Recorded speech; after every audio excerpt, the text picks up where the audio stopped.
Good evening, and welcome to the University of St. Thomas. Tonight we are here to honor the career and contributions of our dear friend and colleague, Dr. Terence Nichols. Tonight's event is being co-sponsored by the Science and Theology Network, the Department of Theology, and the College of Arts and Sciences at the University of St. Thomas. My name is Terry Langan, and I am proud to be the Dean of the College of Arts and Sciences here at St. Thomas. I'm proud to be Dean because of the excellent work of our many faculty, including the faculty in one of our strongest departments, the Department of Theology. I was also truly privileged to have been Terry Nichols' Dean, and I'll feel very lucky if I am able to make it through just these very few comments about Terry tonight. Terry contributed so much to the university and to his college and to his department, both during his time as department chair, but also extending both before and after his service as chair. He was a member of the St. Thomas faculty for 27 years. He was an influential teacher in the classroom, as we have heard from many of his students since his death. He was a generous contributor to the life of the university, serving in important leadership positions. Terry was also a productive scholar, an author of many articles and essays, and 3 books on widely varying topics, which each made substantive contributions to theology.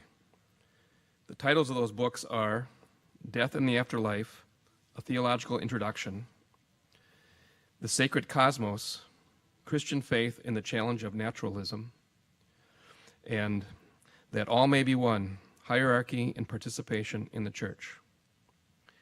For all of his many contributions, the university honored Dr. Nichols with the John Ireland Presidential Award for Outstanding Achievement as Teacher-Scholar in 2008.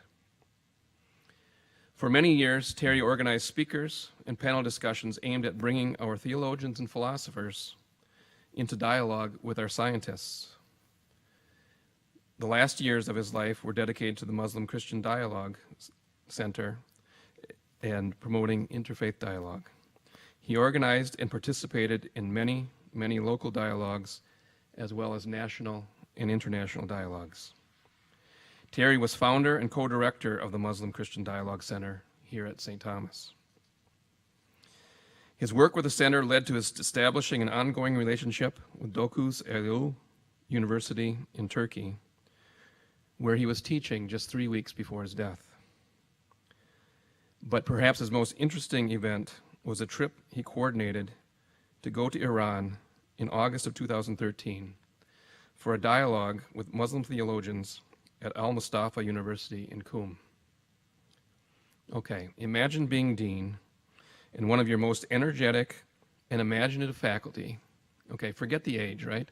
Most energetic and imaginative faculty members comes into your office in 2012 and says, I want to go to Iran and I want to take 3 colleagues with me.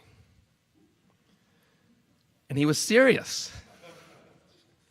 Actually, Terry Nichols was serious and passionate about so many things in his life, his family, his colleagues, and his students. One of his students, Madeline Zempruk, published a beautiful essay in the most recent issue of our alumni magazine. I would recommend that essay to you. Let me read just a snippet. Madeline writes, more than a teacher, he helped me understand that the ultimate goal of this life is to be constructive. Value every moment and simply love the people around you. His own life was an example of how to acknowledge our brief time here and make the most of it. In pondering our own mortality, we discover how to live fully and love wholeheartedly. When we die, our mission is complete. We have loved and contributed. End quote. We're fortunate to have here tonight 3 panelists prepared to help us explore these topics further. When you came in tonight, you should have received an index card. When the 3 panelists are done, they will take questions. If you can, as you go along, keep track, write your questions. Those index cards, we'll collect those for the question and answer period. First up tonight is Dr. Bernard Brady. Bernie is chair of our Department of Theology and was privileged to be Terry Nichols' chair. I wrote Bernie asking for some information to be included in an introduction. Here's what he sent me. Bernie Brady has been a member of our theology department for 25 years and has served as its chair for 8 years. He is author of 5 books, including Be Good and Do Good, published by Orbis Books earlier this month. That's it? That's all I get? Okay, let me flesh that introduction out just a bit with 2 more things about Dr. Brady, in addition to the fact that apparently he's quite modest, which I think is actually a good quality in a chair of a department with so many very productive colleagues. Like Dr. Nichols, Dr. Brady was awarded the John Ireland Presidential Award for Outstanding Achievement as Teacher Scholar in 2013 by St. Thomas. Further, Dr. Brady was one of those colleagues who enthusiastically accompanied Dr. Nichols on those trips to Iran, in Turkey, and elsewhere in pursuit of meaningful interfaith dialogue. Dr. Brady.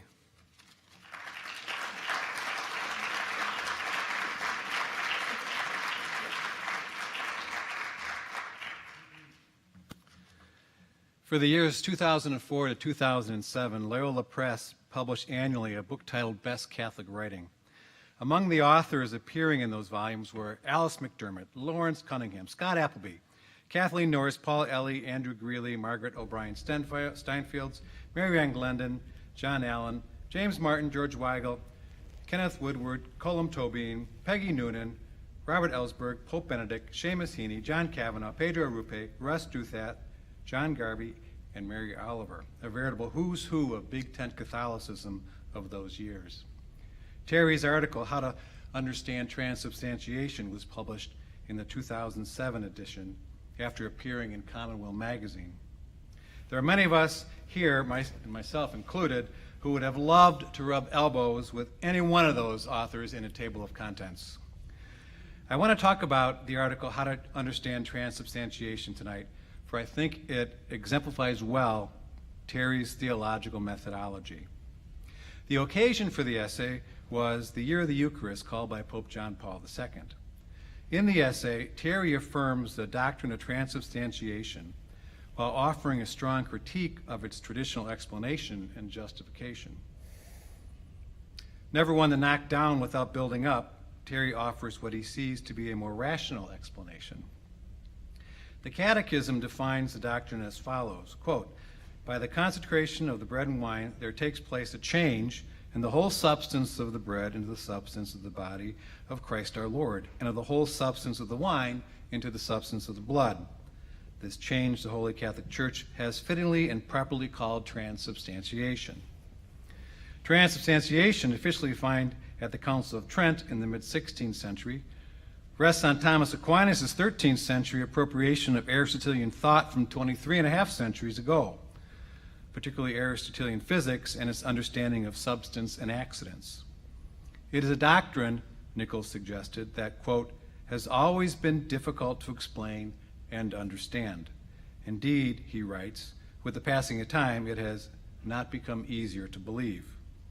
Nichols suggested that there are problems with the appropriation of both Aristotle's understanding of substance and accidents.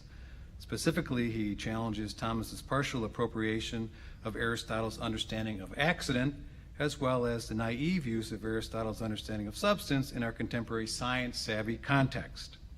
Nichols writes, "Aquinas, following Aristotelian philosophy and physics, said that the accidents, that is, the appearances, remained, while the substance was converted into the body and blood of the risen Christ.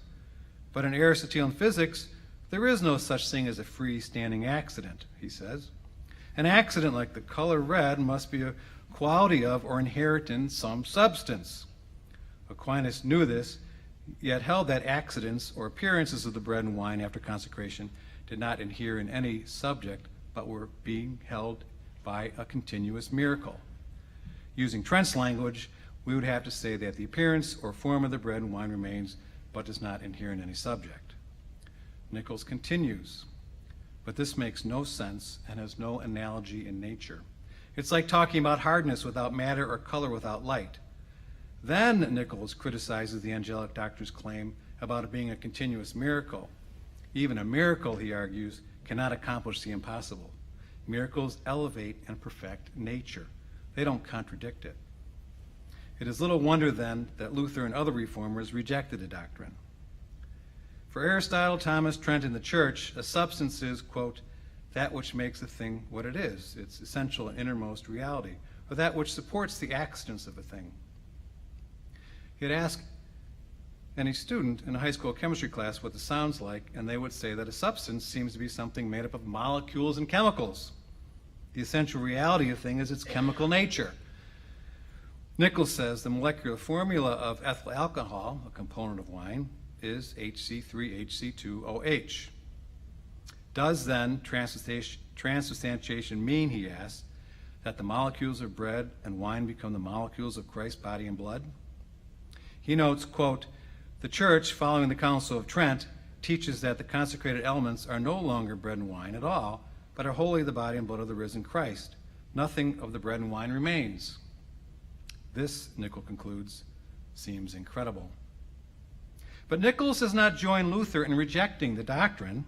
Instead, he redescribes the doctrine, this, in his words, mysterious conversion, in what he thinks to be a more reasonable way. There are biological forms, he argues, that are neither substances nor accidents. Take, for example, a heart or a blood cell.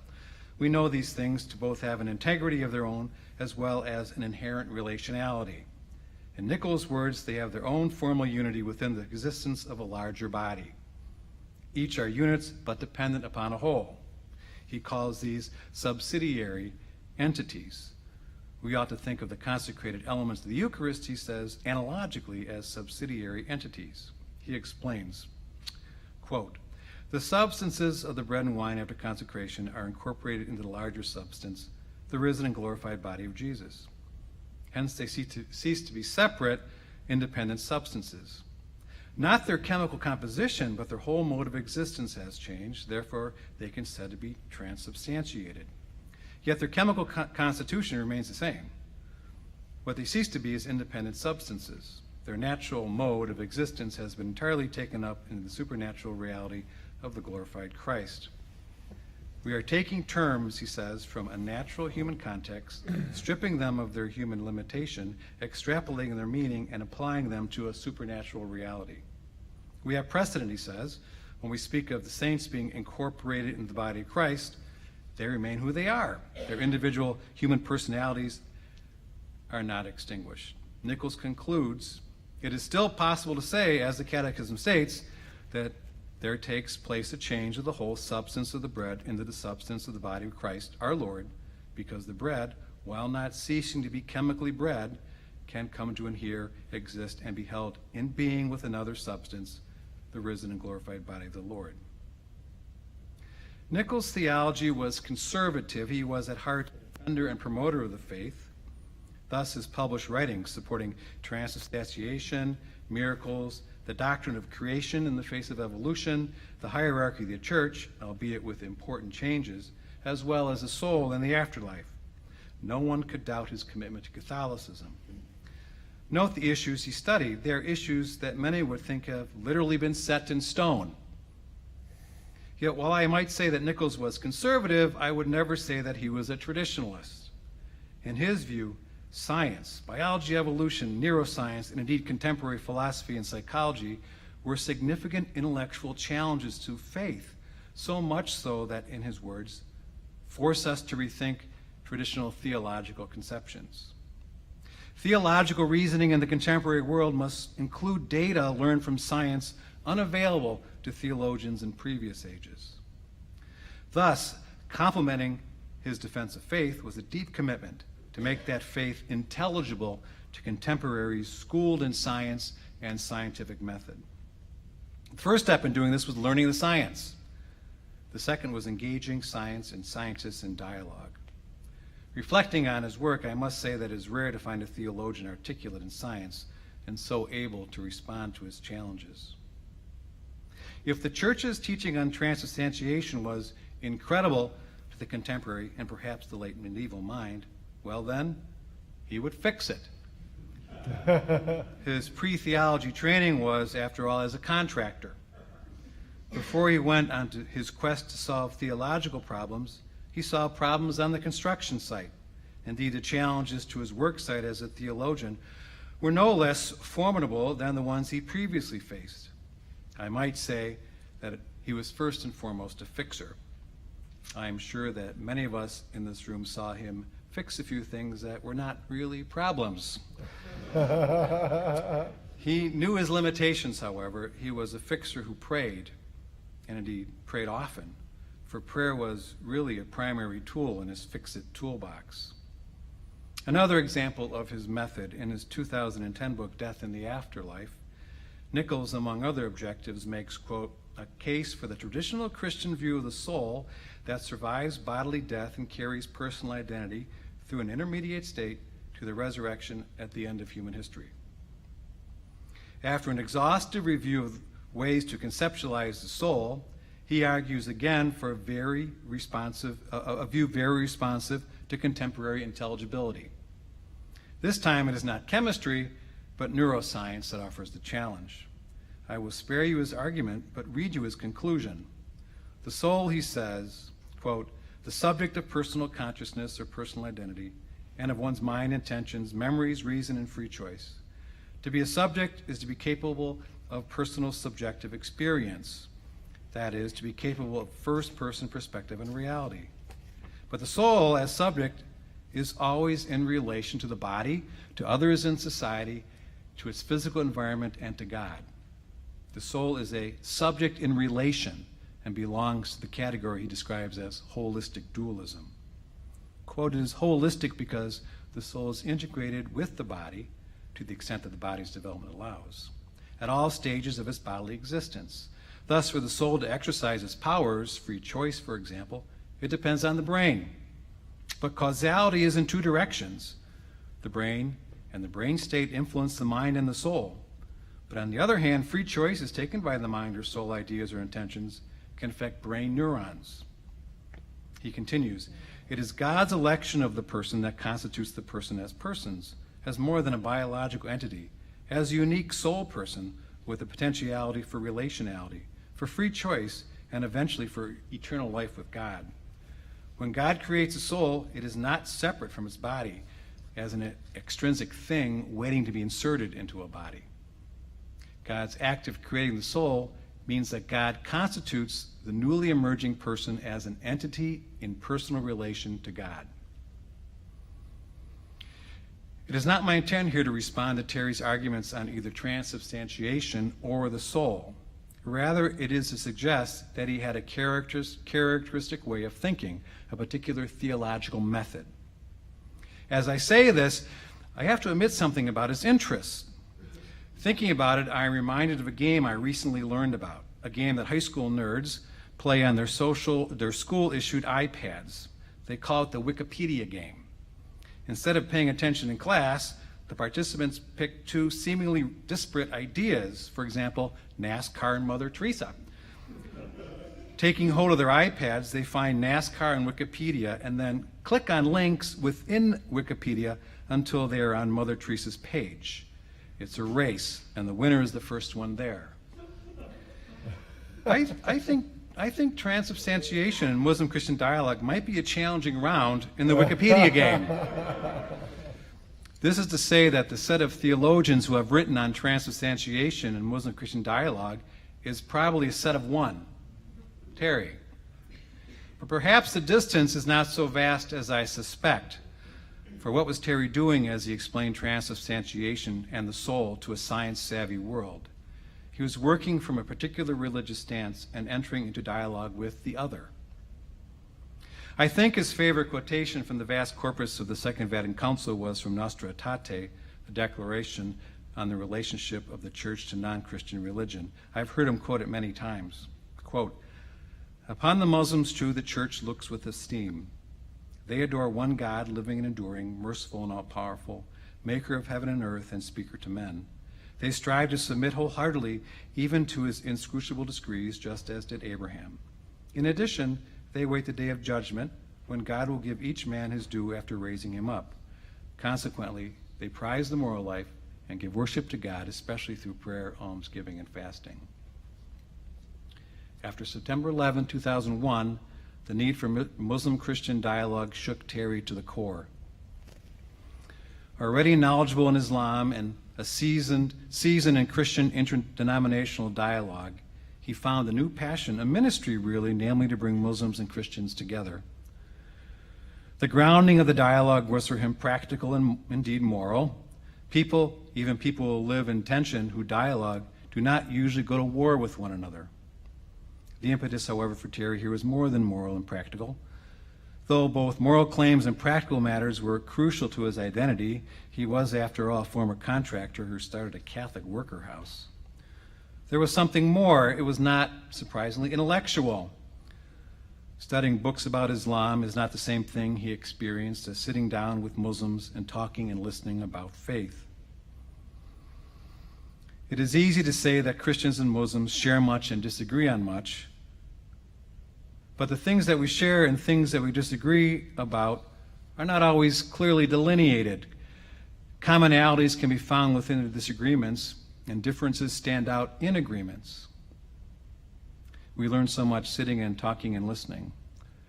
But again, the impetus, the grounding, was more than intellectual, although Terry was adamant that our Muslim-Christian Dialogue Center was to be about theology and not politics. In the beginning and the end, for Terry, it was about faith. As he said to me several times on our trip to Turkey in the weeks before he passed, this is God's work, and if it's God's work, God will get me there and get me back. Muslim-Christian dialogue was for him an expression of his faith. It was part of his spirituality. Quoting Terry, "In the end, our hope lies in God. As Paul wrote, one plants and other waters, but it is God who gives the growth. As the psalmist wrote, unless the Lord builds the house, those who build it labor in vain." So I ask myself, is our dialogue furthering God's work? I believe it is, he said. The ends we seek in dialogue are mutual understanding, mutual collaboration, goodwill, harmony, peace, justice between us, and a deeper conversion of each and all to God. These ends are similar to the fruits of the Holy Spirit. We are trying to overcome hostility, misunderstanding, hatred, strife, oppression, and war. These are from the flesh, not from the Spirit. Terry was not naive about this work. It was difficult. He often wished his knowledge of Islam was better and that he knew Arabic. He was so happy when he can read Arabic signs on our trips abroad. I kept telling him that he was what he needed, an expert in dialogue.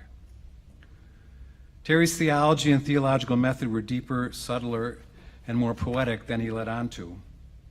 Even though he could never get the copy machine to work the way he wanted, he really had a brilliant mind. In his vocation as a director of Muslim-Christian dialogue, he had three goals. He wanted to influence Christians' understanding of Islam. He wanted to influence Muslims' understanding of Christianity.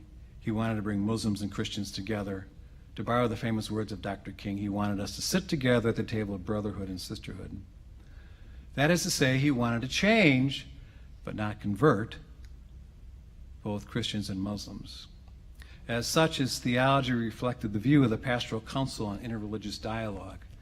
According to the Council, quote, "Dialogue is a two-way communication. It implies seeking and listening, giving and receiving for mutual growth and enrichment. It includes witness to one's own faith as well as an openness to that of the other." It might not be a surprise to hear that Terry found God's revelation in the Quran, although he often found the text difficult. On the other hand, it might be surprising to know that after much prayer and study, Terry came to believe that Muhammad was a prophet. This was a common question he faced from Muslims. It goes something like this: I accept Jesus, why don't you accept Muhammad? He did. But before some Christians get upset in this room and some Muslims get happy, I think we should think about Terry's reasoning. My sense is that his justification would have been complicated. He would have first described what he meant by a prophet. Recall his creative work on transubstantiation in the soul before he publicly committed to this view. His view of the prophet might not be the same as a Muslim view of the prophet, and I know there's more than one view in Islam on this, and his view of Muhammad learned from relationships with Muslims certainly was not the same as the vast majority of Christians, but it was also not truly the same as Muslims. He was delighted that on our campus, Sunnis and Shias sat together for meals and programs and talked to and with one another. Read today's newspaper to put that last sentence into context. This happened only because of the years he spent developing relationships and trust, friendships with Muslims in our local community. Terry also delighted in hearing Muslim theologians address tough questions asked by Christian theologians, such as the importance of religious freedom, something the Catholic Church officially welcomed just some 50 years ago.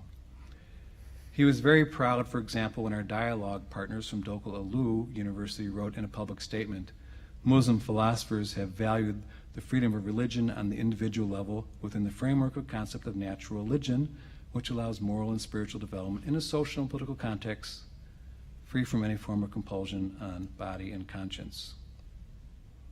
He delighted even more when responding to hard questions addressed to him by Muslims. On our last visit to Turkey, a student who was well known to the faculty at Dokul Ulu embarrassed our host by mockingly challenging Terry on the Trinity and monotheism. In front of a large crowd at a public lecture given by Terry, the student said that according to the math he knew, 1 + 1 + 1 is 3. Some in the audience laughed. Terry firmly but simply responded, 1 infinity + 1 infinity + 1 infinity is 1 infinity. Here again for Nichols' language from math and science come to the rescue of theology in our contemporary pluralistic world. John O'Malley, in his book, What Happened at Vatican II, describes what he calls issues under the issues of the Council, one of which he describes in simple word pairings, from commands to invitations, from laws to ideals, from monologue to dialogue, from withdrawn to integrated, from vertical to horizontal, from exclusion to inclusion, from hostility to friendship, from rivalry to partnership, from suspicion to trust, from static to ongoing, from passive acceptance to active engagement. Terry Nichols' theology, whether found in his dissertation on miracles or a significant work in Muslim-Christian dialogue as a mature scholar and full professor, was always about the second words in O'Malley's pairings: dialogue, integration, inclusion, friendship, partnership, trust, ongoing, and active engagement, as should our work be as well. Thank you.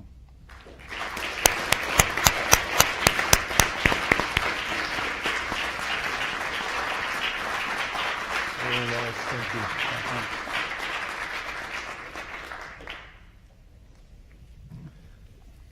Don't forget those index cards.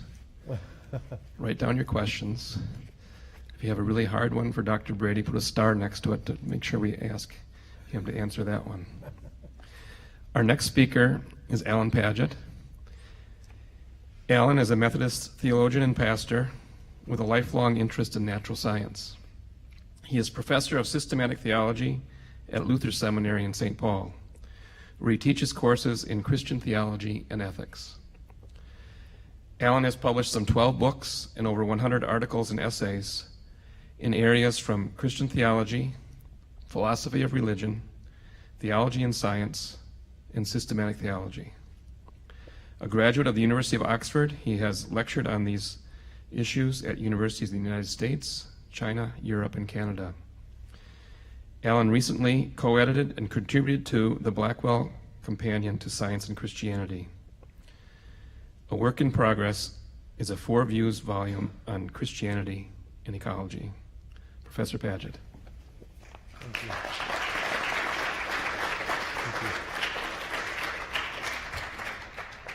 It's an honor and a pleasure, and I want to thank you for inviting me here to speak at this event in memory of our friend, teacher, family member, Terry Nichols. I was privileged to call him a friend. The last time we met was about a year ago.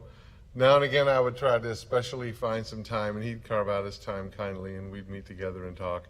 We had many things in common, and I've learned a great deal from his work. So I've been asked to speak about one aspect of Terry's thought and his contribution to scholarship, which is considerable, as we've already heard tonight. And so I naturally was interested in his dialogue with science and theology. And I found that he has a consistent interest in the question of miracle in a modern scientific age, from not only his dissertation, but all the way up to recent publications. So tonight I'm going to talk about some of the ideas he has on miracles, which I think are creative, contemporary, but also in the stream of the core and common faith of the Christian church that has been around for 2,000 years. So I very much agree with and enjoyed the presentation you just made, Bernie. Thank you. So much of it resonated with some of my own discoveries about this wonderful man's work. Of course, he was a lot more than that. He was a great human being. His students tell me he was a wonderful teacher. He's an excellent colleague to work with on any project. And I know that we'll all miss him very much. So again, thank you for inviting me here tonight. The theme of miracle actually interacts with a lot of interesting connections in the Christian theology and in our whole understanding of God and who God is, God's work in the world.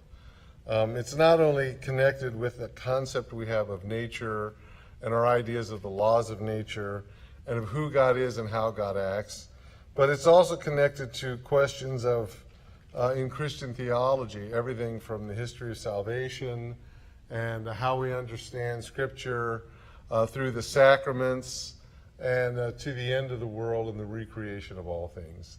So miracle is an issue that is often swept away, even by theologians, in a world we have that is so dominated by science and technology, where reason seems to be the king that rules everything, including religion for many people.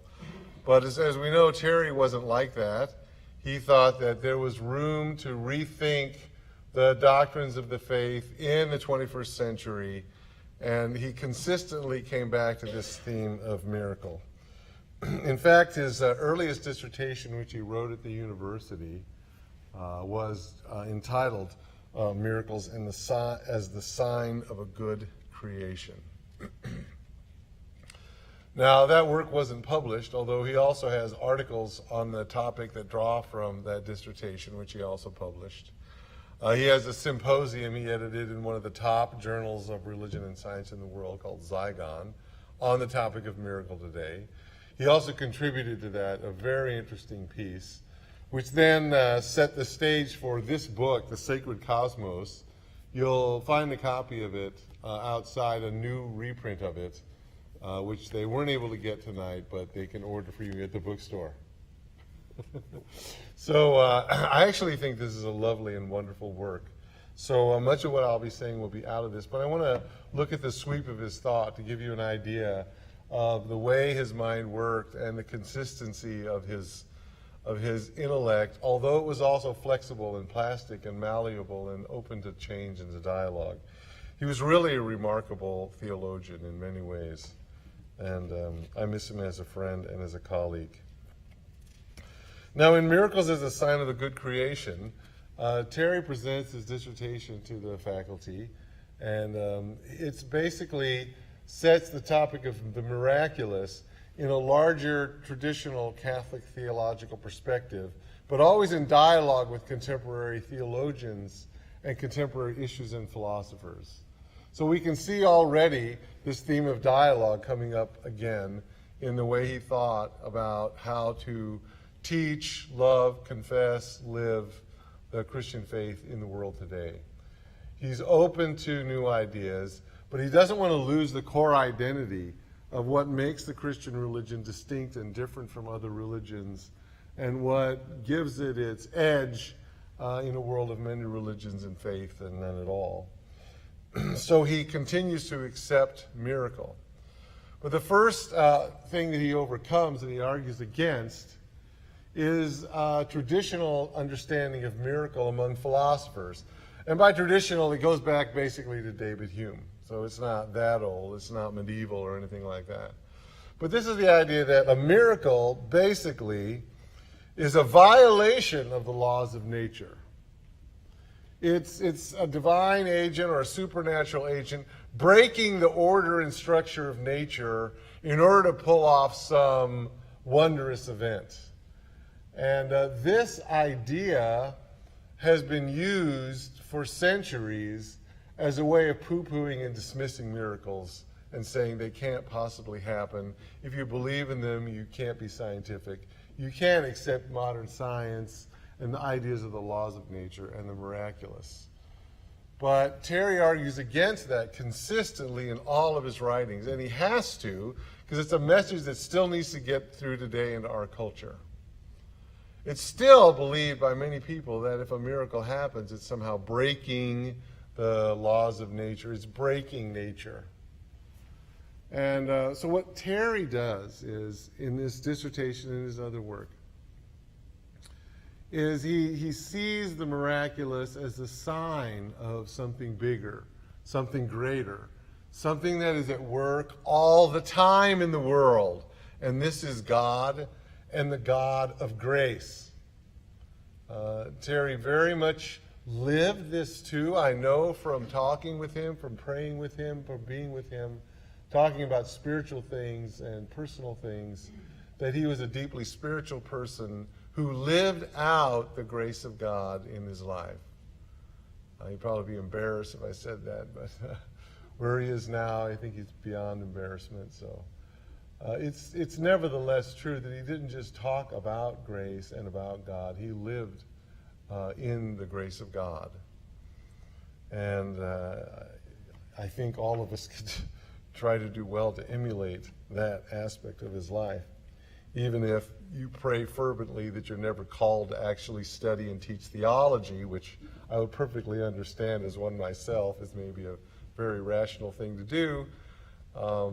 Following that kind of spirituality is a great Christian image, a great example for all of us, and Terry was that, I think, in many ways. So the miracle then is the sign really of a fundamentally good creation. Now he changes a little bit, interestingly, over time, and let me tell you one of those things. So I'll bring up two issues that come in this early 1989 work that kind of pass away as he begins to write and think and contemplate, and he does change. He's not rigid in his, or dogmatic in his dogmas. He's not rigid in that way. So one of the issues was he still would argue in terms of traditional Catholic theology, based again on the physics of Aristotle, they're understood to be secondary causes and primary causes. This is a theological and medieval take on Aristotelian natural science. So God is the one and only primary cause, the first cause, the uncaused cause of all things, who's operating in everything, but doesn't necessarily make everything be exactly what it is or operate within the world of what we might say creatures, created causes, secondary causes, the way that creatures act. So, for example, with human freedom, God gives us that freedom, but it is we who make the choices in the world of cause and effect that we study in science. So that God's action is not something that's directly studied by any natural or science of any kind. So the primary cause, he says, can intervene in the world of secondary causes. And I thought, well, you know, that sounds a little bit like violate, maybe a little bit. It's not as strong a metaphor, it's not as but it is commonly said, you know, intervene. But it sounds a little bit to me like it's contrary to this constant theme that he has, that a miracle is the manifestation of the grace of God, which is at work everywhere, in everyone, all the time. That it's really part of God's plan for the world as a whole. It's a sign of the divine action that is always there, of the divine plan for salvation, creation, and the recreation and healing of all things on the last day, at the end of time, in the next life. So another thing that changes a little bit over time. He stops talking about a miracle as being an intervention for God.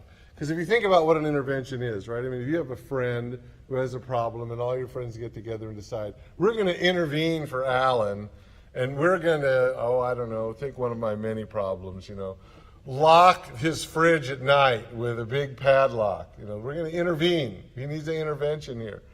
I mean, normally you wouldn't do that with your friends, or at least I hope they wouldn't.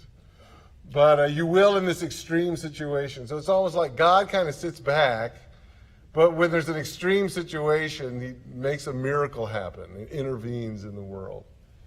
And everything you wanted to say about miracles is actually against that picture of how God acts. So this language of intervention drops out. He constantly overcomes the older violation notion. So then what the heck is a miracle? Well, a miracle takes their place in a creation that is from God, that is constantly held up by God and is moving toward God. So in his later writings, he makes a strong emphasis, and especially in the sacred cosmos, to say that a miracle is always consistent with nature, even when it transcends nature.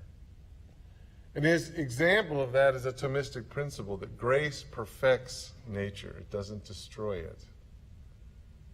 So again, it's not a violation when God acts. It's a transcending. So the best example of this, and the thing that he talks about a lot actually, is healing. And I believe this may well be because not only we have abundant evidence of all the miracles we have, healings are the ones we have the most evidence for around the world today. And he mentions that. He talks about evidences for miracles. He talks about Lourdes, for example. He's very interested in questions like that. And divine healing is the miracle that we have the most eyewitness testimony to. You've had health specialists working with somebody. They have the data. They get all better. No one can explain it. And again, you have actual empirical data to show that they got better. There's abundant evidence for that. So if you think of a healing, is that contrary to nature? Is that a violation of nature? Or is it not, as he says, an intensification of the powers of nature? A raising up, for sure, of natural capacities, but not a violation, more of a welling up of the God who is always there in the natural world. It's a beautiful spiritual understanding of miracle that gets away from the to and fro of sort of the purely conceptual analysis and gets at the heart of who the God is that we believe in and confess as Christians, and the kind of God that we know in Jesus Christ. Not a foreign God, not a God who intervenes now and again, not a God who violates nature, but on the contrary, the God of nature, the God of creation, the creator, the sustainer of all things, who is always, sometimes mysteriously, sometimes unknown, but always at work in everyone's life and in everything that ever exists, that ever has existed, or that ever will exist. So in this early book, his main conversation partner are other theologians and some science and some of the sciences, but other theologians who have a problem with miracles or who develop different theories of miracle. He doesn't just reject their views, though. He borrows from them where he finds their views helpful. I'll give you an example of that as well. So in the dissertation, he doesn't do this in other publications as much, but in the dissertation, he goes back to the biblical witness and he studies and talks about what does the Bible say about miracle in the original languages? What's the witness to miracle here? And it turns out that the word miracle comes from a Latin term, miraculum, meaning a wonder. The Bible talks about signs and wonders. It doesn't actually use the exact word that translates miracle in modern contemporary English It really wouldn't just mean wonder. It is a sign and a wonder. That's the true translation. Although obviously it means a miracle in a certain sense. So it's from this that he not only gets the whole title of his work, but that he notices that miracles are part of the activity of God in salvation that is constant and ongoing. They're a sign of God's good grace. They don't happen all the time. They don't happen everywhere. They don't fix all the world's problems right now. But they're a sign of the God who has a purpose and a plan for the healing and the overcoming of suffering, evil, and death. It's a sign of that promise that there is a greater reality. And in this book, The Sacred Cosmos, his dialogue partner is primarily sciences, and specifically that scientific naturalism that denies the existence of such a God. And I think he's very careful there to state a view of divine action, divine special action in the miraculous realm, in signs and wonders, that is consistent with a scientific understanding. One of the things he says in the book is he wants a view of miracle that is consistent with both good science and good theology. So he's no longer in dialogue with other theologians and some sciences, but he's actually moved in his work in theology and science more into contemporary thought, more in dialogue with the true other to the Christian faith, which in American intellectual circles just is scientific naturalism or various forms thereof. And he's willing to state his views in a way that are clear and understandable to any person who wants to take the time to study his work. Terry was, as I've said, an exemplary theologian. His work in science and theology makes a genuine contribution. And there's reasons that after publishing this book, the one I've been talking about, The Sacred Cosmos, he was interviewed in magazines. He was on the radio. He spoke at many churches and contexts because it really is a creative and a wonderful work on this topic, not just miracles, but many other issues and essays. I thought I would allow Terry himself to have the last word. And this is in the concluding part of the work, where he's talking about, okay, in a world of science and reason, where we confess that we believe in God, but we can't prove God in a strong sense of the word proof. Why do I, and he's writing it about himself, why do I continue to believe the Christian faith? Why do I continue to believe these things that he's been pressing for in the whole book? And he's never afraid to be personal or to be spiritual at the right time. And I think this is beautifully written. Here's his answer. It is because I've experienced the power and love of God in my life and continue to do so that I find so-called scientific explanations of religion unconvincing. I am not a Christian because I expect great rewards in heaven, or because Christianity helps me to bond to a community, or because I'm afraid of dying, or because I feel that I have to propitiate an angry God, or for any other extrinsic reason. I am a Christian because I experience in my life the love and presence of God and Jesus Christ now. Thank you.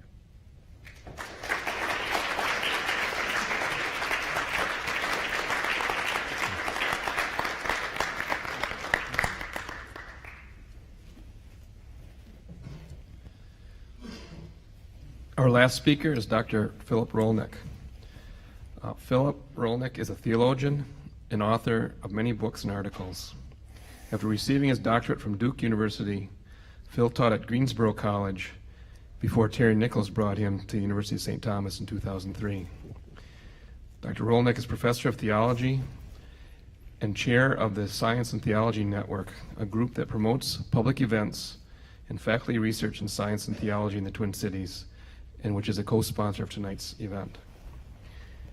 Dr. Rolnick's three major research areas have been analogy, how words refer to God, what personhood means for Christian faith, and the relation of science and theology. Dr. Rolnick was the recipient of a University Scholars Grant from the University of St. Thomas. This three-year grant was to foster Rolnick's new book on science and technology, in which he addresses evolution, Big Bang, and creation, and is forthcoming next fall from Baylor University Press. In addition to his forthcoming book, Rolnick is the author of two other books, Analogical Possibilities, How Words Refer to God, and Peace, Grace, and God, as well as several edited works and articles for encyclopedia and dictionary entries on religious language, Trinity, and science and theology. Dr. Rolnick.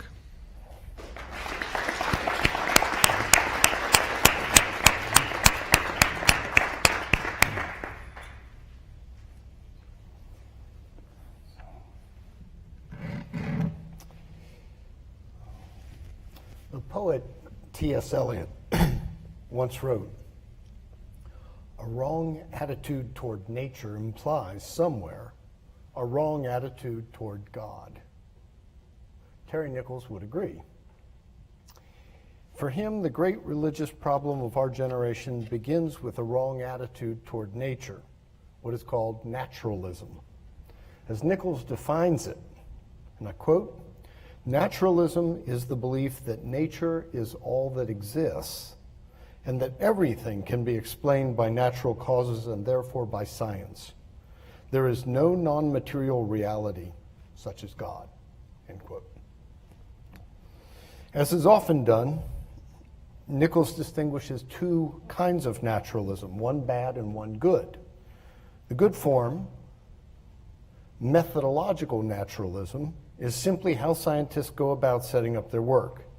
Everyone agrees that belief or non-belief in God should not affect how an experiment is set up. But the bad form, metaphysical naturalism, claims to know the fundamental nature of reality.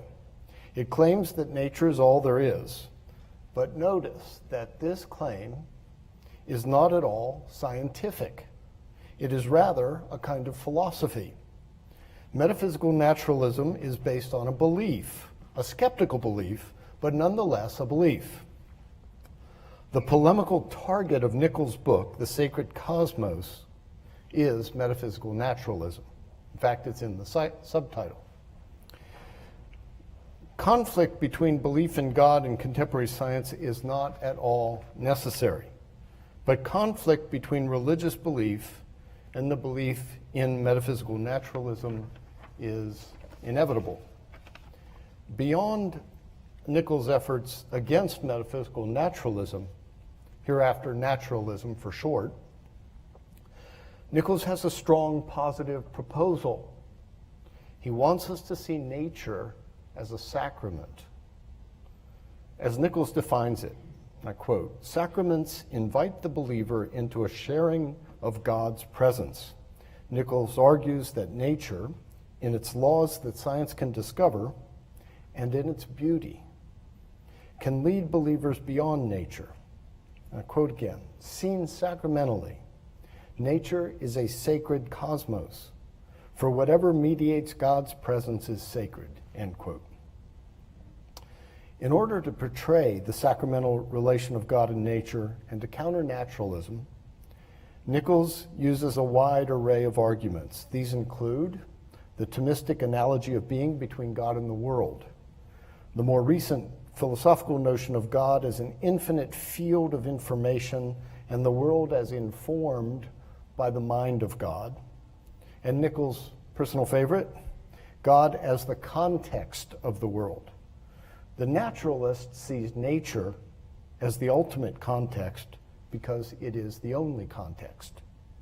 Jews, Christians, and Muslims see nature within the wider context of God.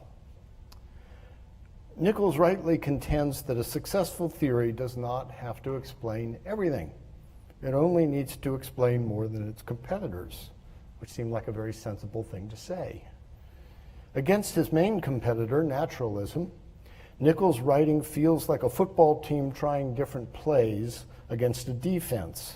His goal was ambitious. He desired that when we examine nature, our minds might be led from nature to perceive the presence of nature's creator. Nichols, now let us turn to his views on science and theology.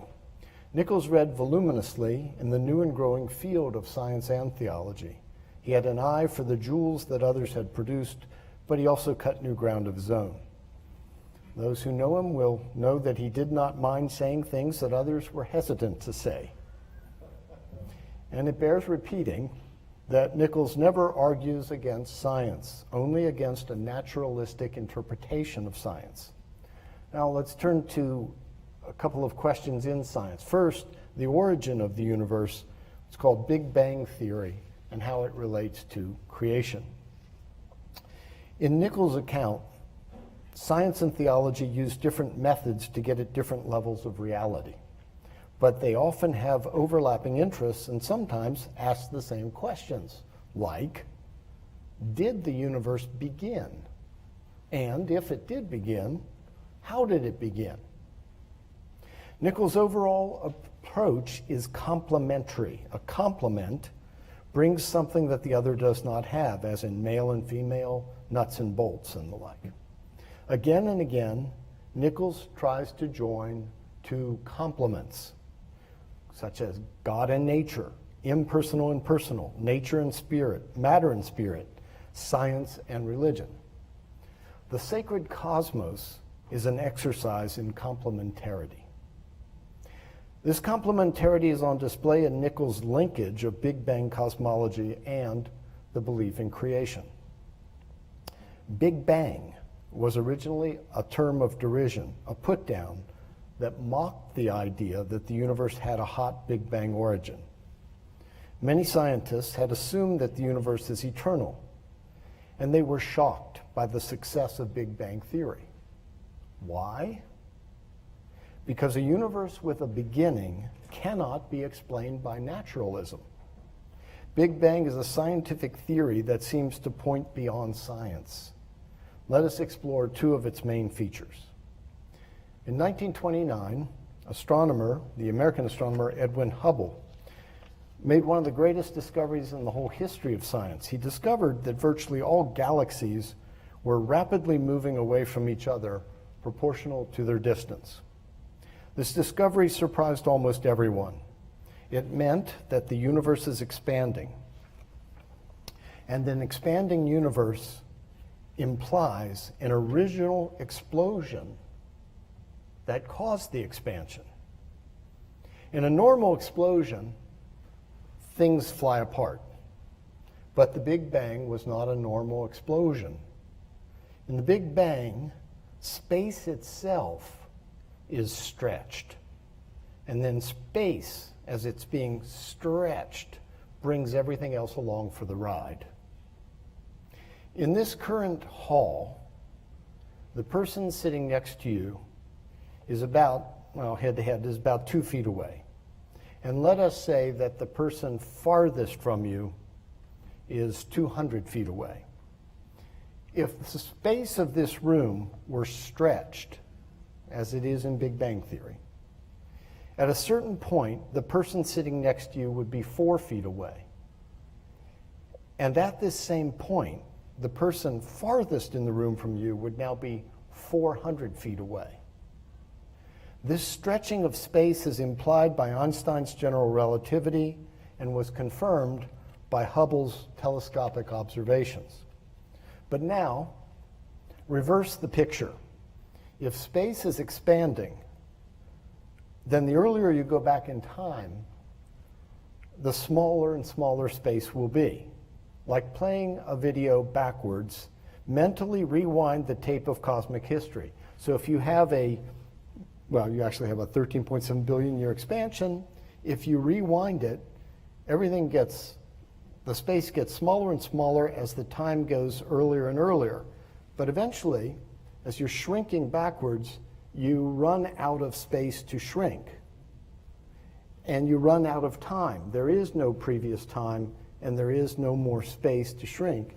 And at that point, that's the point of the Big Bang, and that's what physicists sometimes refer to as t equals 0, as the time of equals 0.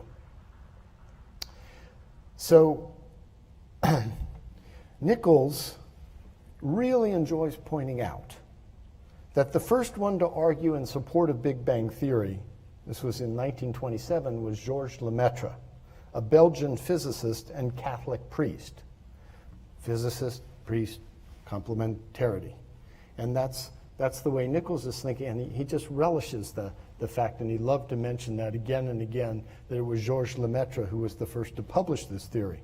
In fact, in 1927, Lemaitre told Einstein that his equations, Einstein himself hadn't really fully realized this apparently, that the equations of general relativity implied an expanding universe. In 1929, Hubble's observations proved the expansion and made Big Bang theory believable.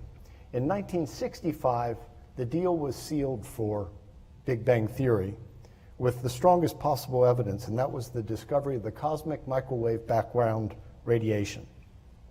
No matter where one looks into space, this cosmic microwave radiation is found.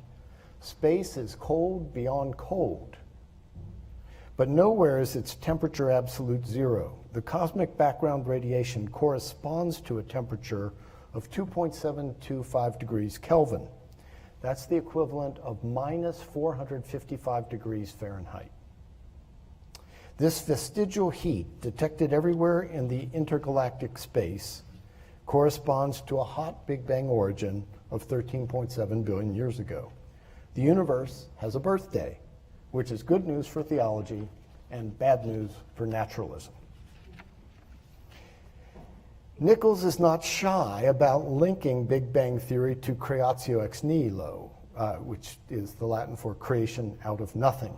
He asks, what would the creation of the universe from nothing look like to a physicist? And then he exclaims, it would look like the Big Bang. Big Bang and belief in creation are complementary and mutually strengthening. Each answers questions that the other cannot answer. Big Bang theory can tell us what happened after t equals 0. It can't get to t equals 0. It gets very close, but it can't get to it. But belief in creation tells us why there was a t equals 0. Having shown this complementarity in the sacred cosmos, Nichols runs a kind of victory lap, declaring that the Christian belief in creation, quote, is more intellectually complete and more satisfying than that of the naturalist, end quote. I myself like to say that naturalism always has the feel of betting against oneself. If naturalism is right, then life is absurd. And anything that a naturalist says, or for that matter that anyone else says, doesn't really matter. Even for those who support naturalism, the victory of naturalism would not be good news.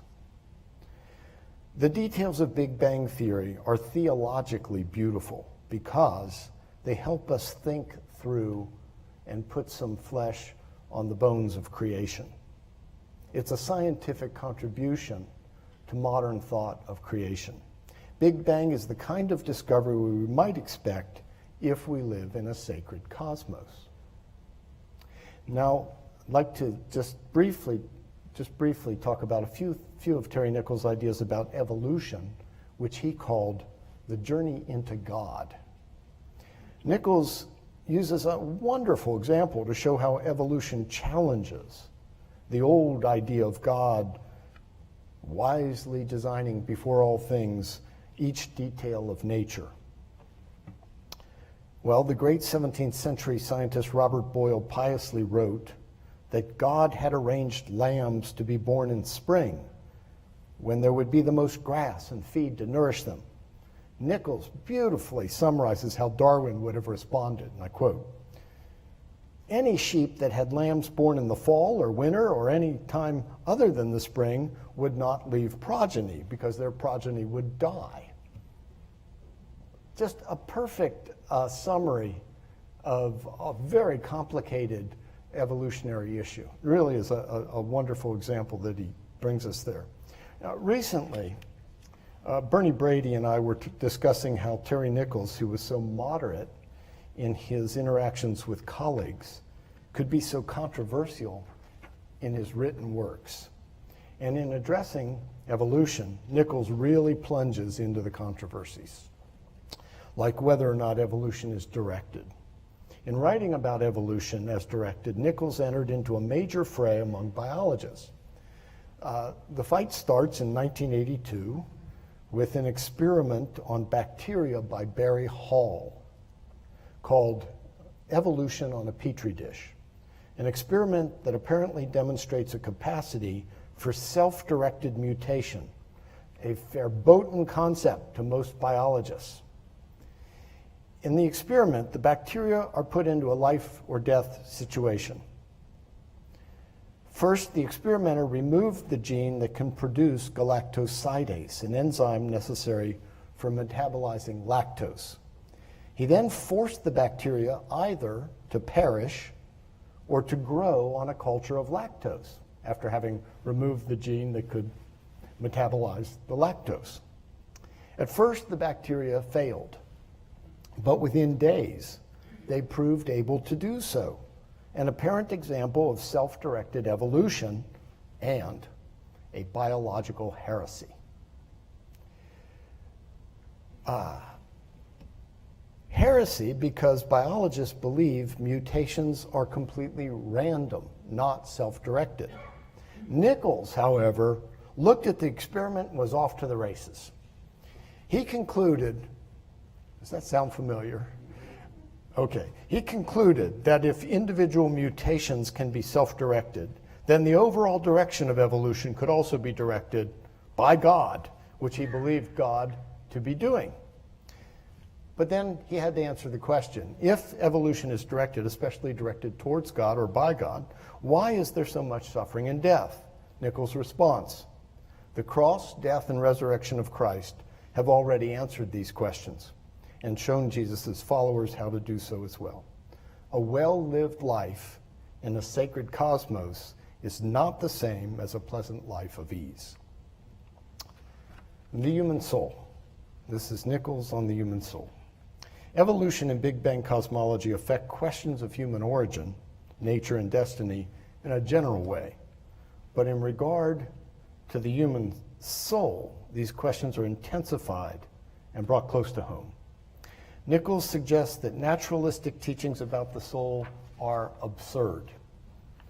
Imagine, he said, teaching kids that we are, quote, mere collections of molecules, the accidental spin-offs of a random process, with no intrinsic meaning or purpose in life and no hope of an afterlife, end quote.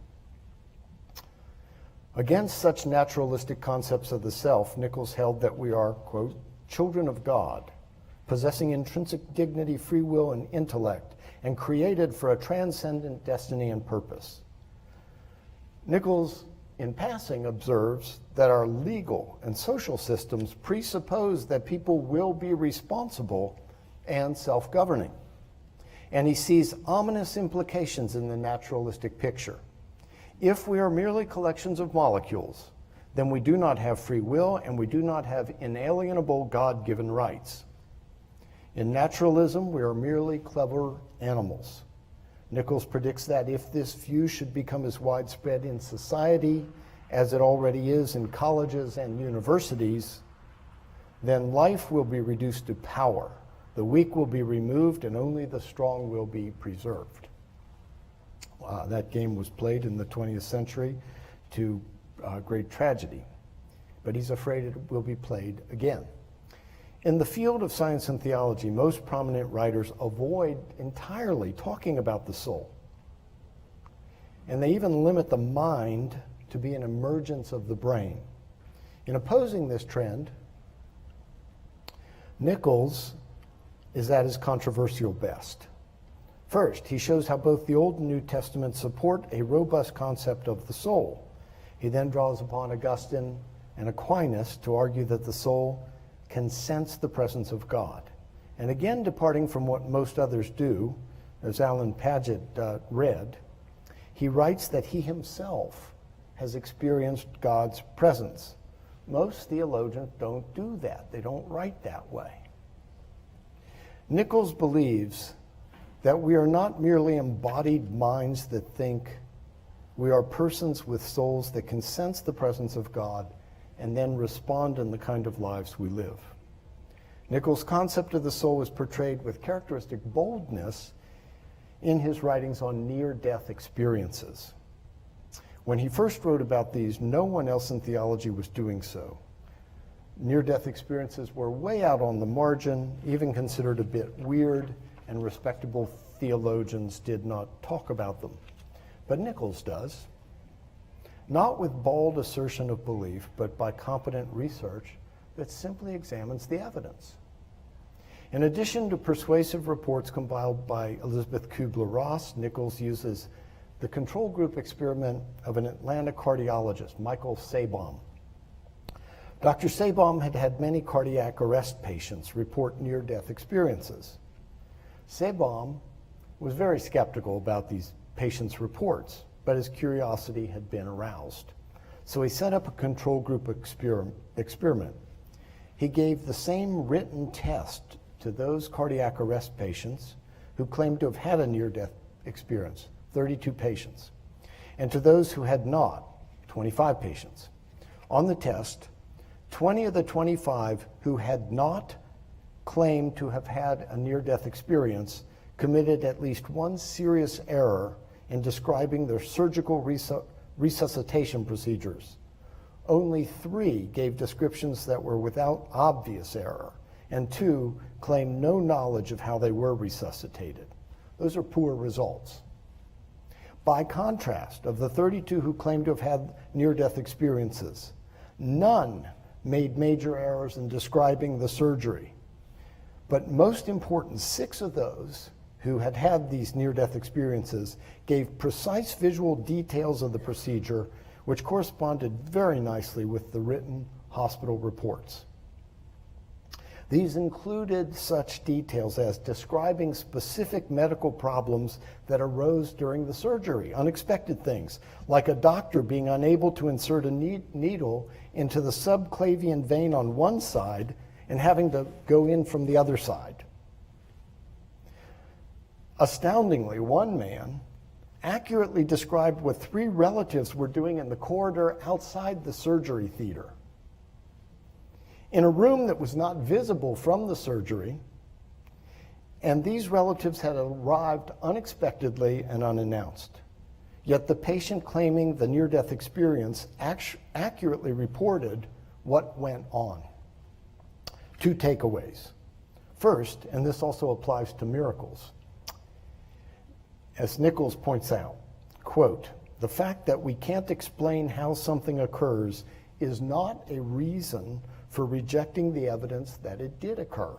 And if we did that, says Nichols, there would be no scientific progress at all, end quote. Second, Nichols uses near-death experience research to take another poke at naturalism. I'm glad that guy was never mad at me, you know, he kept coming. Okay, and here's the quote here. "The idea that consciousness can exist outside the body simply contradicts naturalism. If consciousness can indeed function outside the body without being dependent on the brain, then naturalism would seem to be false," end quote. In 1988, the famous but elderly British atheistic philosopher A.J. Ayer had a near-death experience. While in the hospital, he was eating something he wasn't supposed to be eating. Somebody brought him some more, fancy food. He choked, and he was technically dead for 4 minutes before being resuscitated. One very witty elderly British lady who had known him well said, I quote, "He became so much nicer after he died."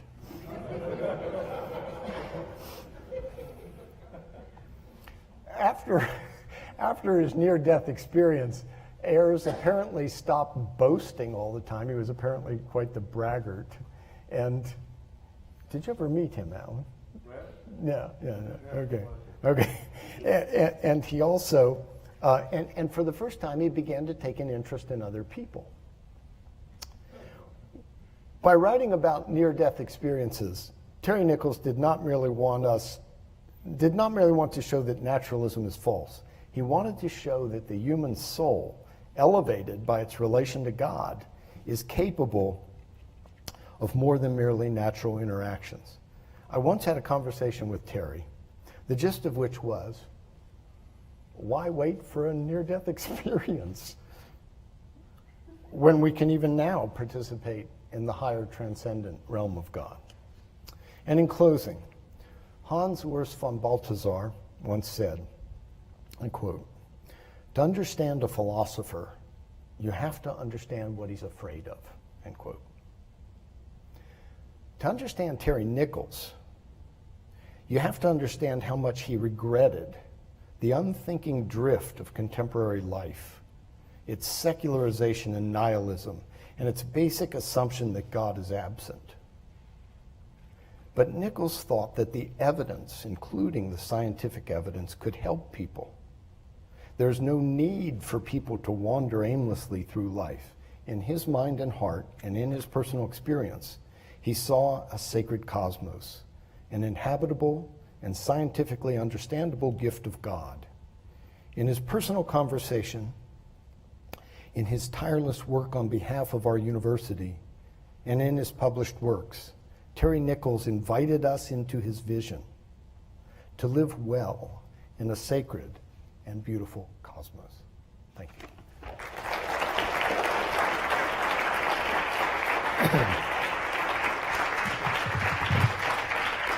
You guys think of it?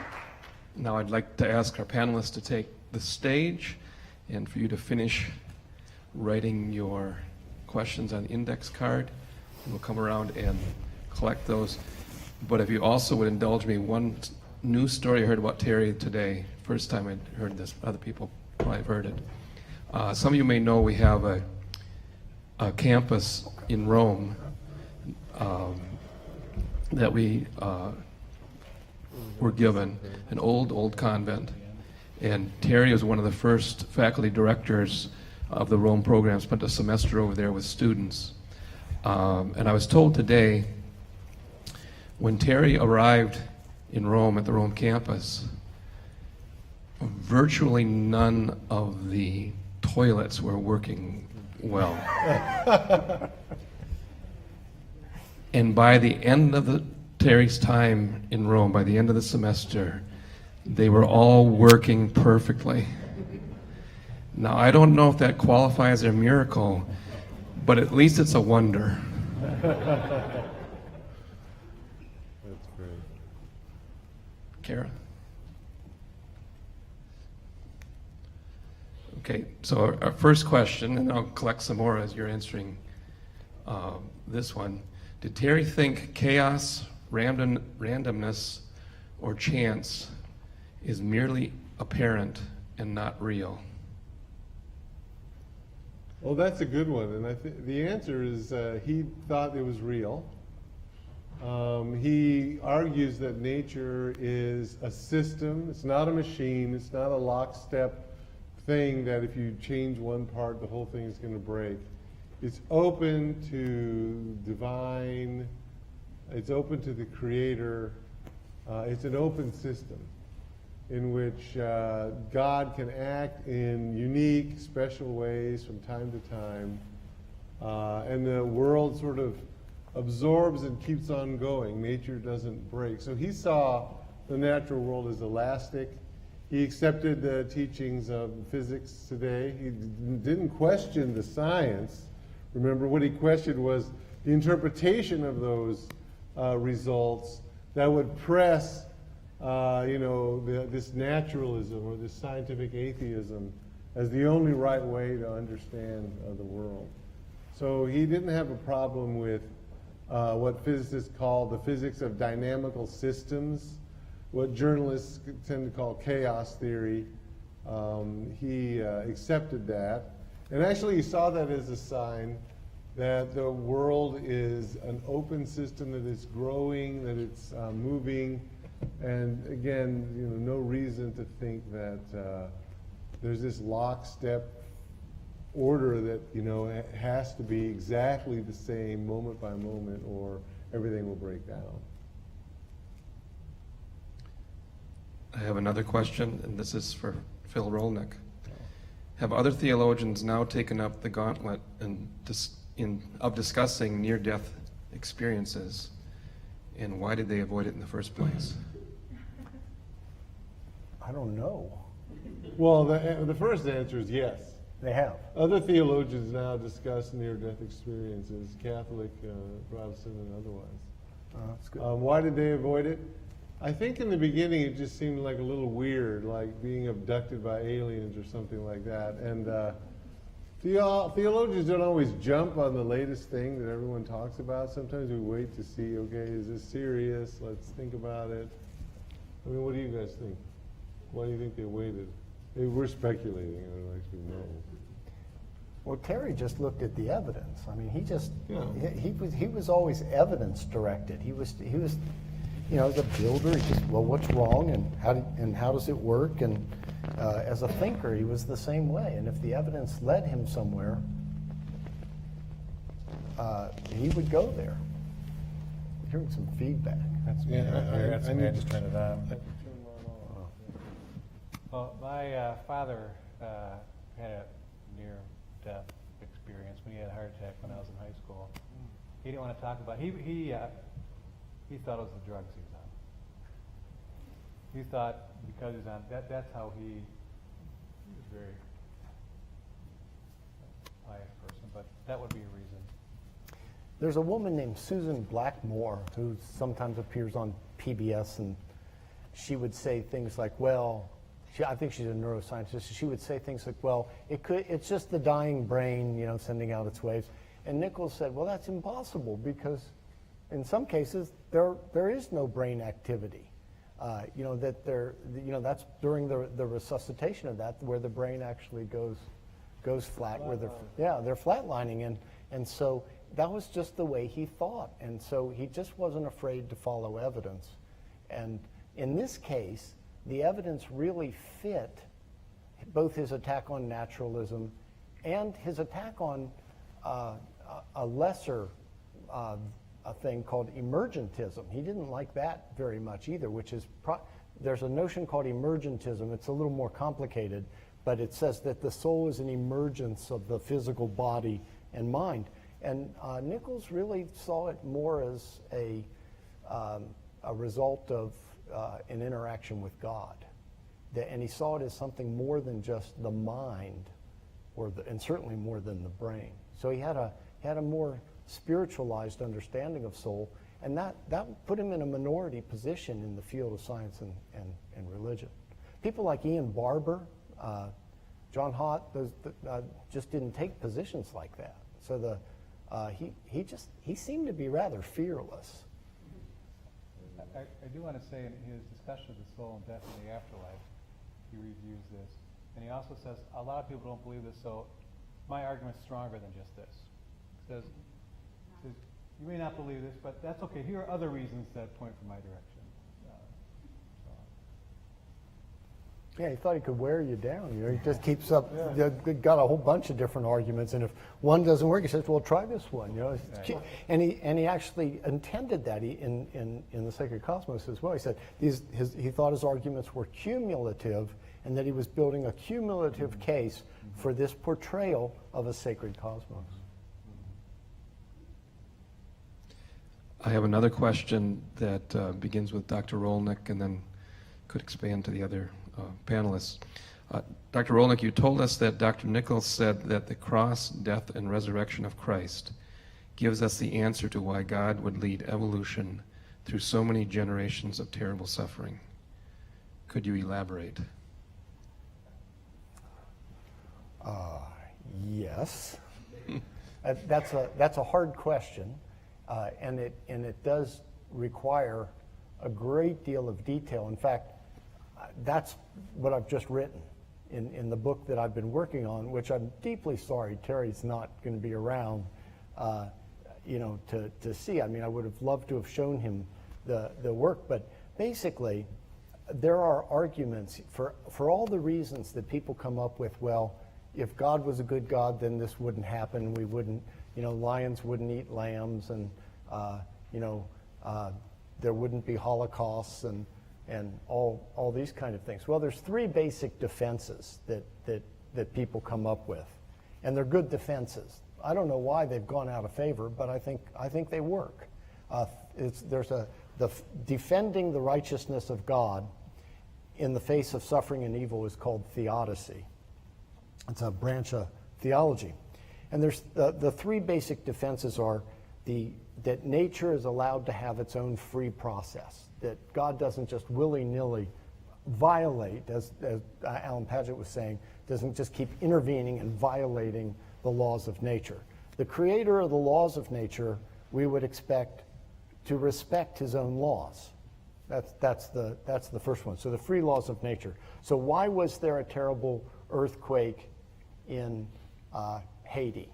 And why was there an earthquake in Japan and so forth? Because of the laws of the tectonic plates. And there's all kinds of reasons not to interfere with those laws.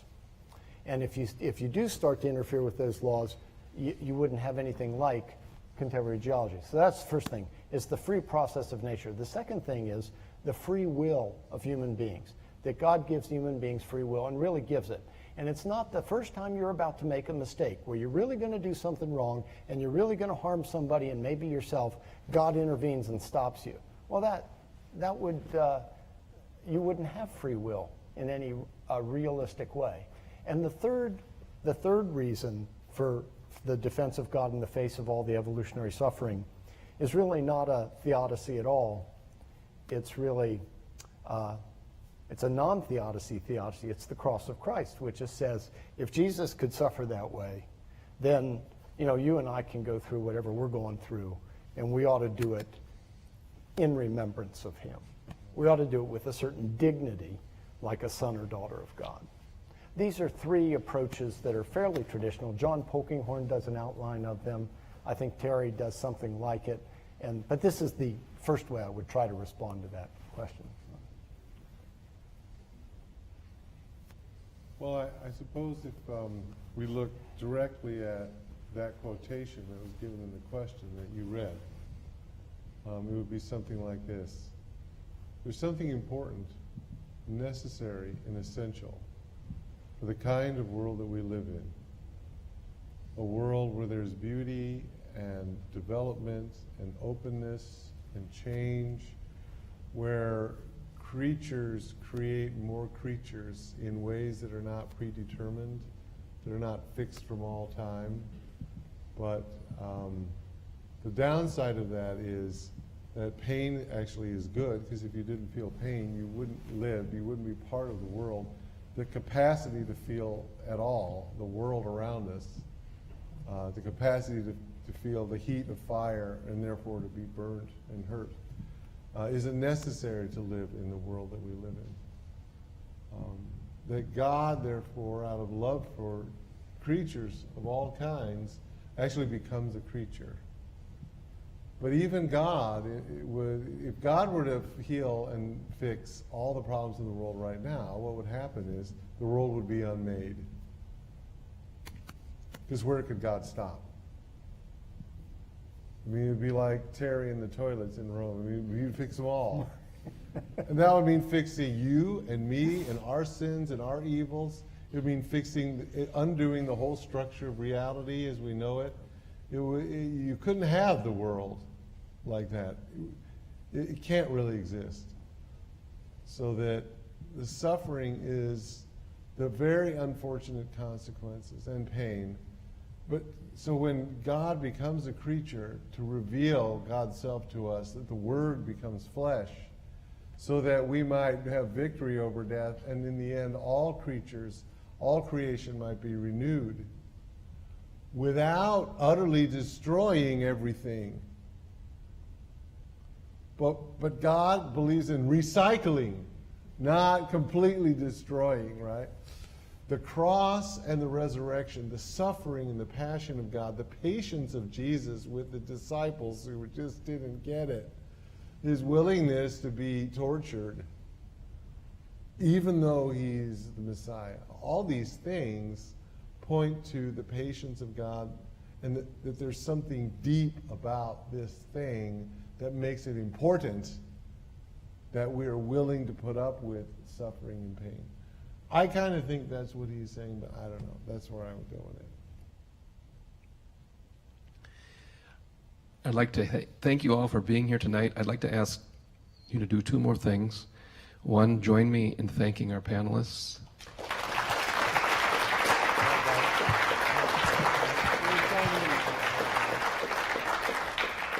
And secondly, please join us at a reception at the back of the room.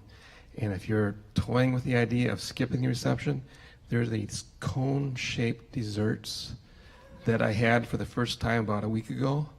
Oh my goodness. Come to the reception. Thank you.